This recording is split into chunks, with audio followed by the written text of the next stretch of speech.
There was a fellow who was running a hotel when the Pythons went to stay there once. We were filming in Torquay. He was so gratuitously rude. That was what it was. If he was sitting at the reception desk and you went up to ask him something, he would say, "Oh, what?" in this wonderful, tired of life way. And when Connie and I sat down later to decide what we were going to write about, after about 20 minutes we just said we should set it in a hotel. And you see, there's an advantage to setting it in a very, very conventional setting, and that is that everyone understands what it's like. Everyone's been in hotels. They know what's good service. They know what's bad service. Please insert the key. I have inserted the key. Come on. Connie and I worked very hard on those scripts, with the result that by the time we got to rehearsal, there wasn't a great deal to be done to them. They worked. So there wasn't a lot of panic of this scene isn't funny. And I just remember we used to listen to each other, Prunella and Andrew, Connie. First series, a wonderful director called John Howard Davis. Second series, Bobby Spears.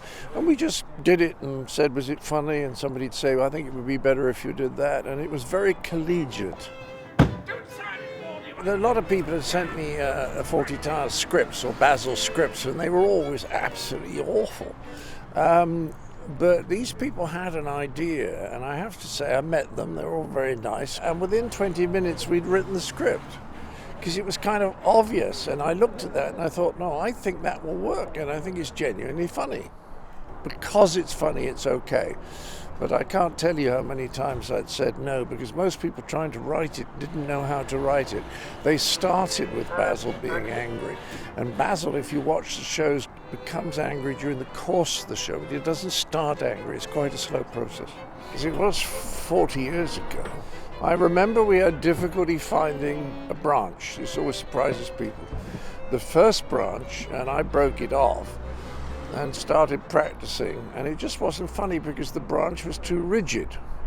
So I then went and got a very floppy one, and that wasn't funny either. And when I say not funny, I mean it was embarrassing. It just wasn't funny at all. And then we got one that had the right degree of flexibility in it, and it was suddenly hilarious. But you'd think that the idea was funny and that it would work with any kind of stick, and it didn't. That's the main thing I remember. I have no idea where we shot it, because we used to go to these little anonymous streets. And we never went very far. We never went to Torquay, of course. I've warned you before. I'm going to give you a damn good thrashing. A lot of people spot there's elements of Basil's behaviour that's exactly like they behave. And then there are other people who I think don't want to admit that. So they kind of look at Basil and say, look at that fellow over there. But actually, there's a bit of Basil in most people if they're sufficiently stressed.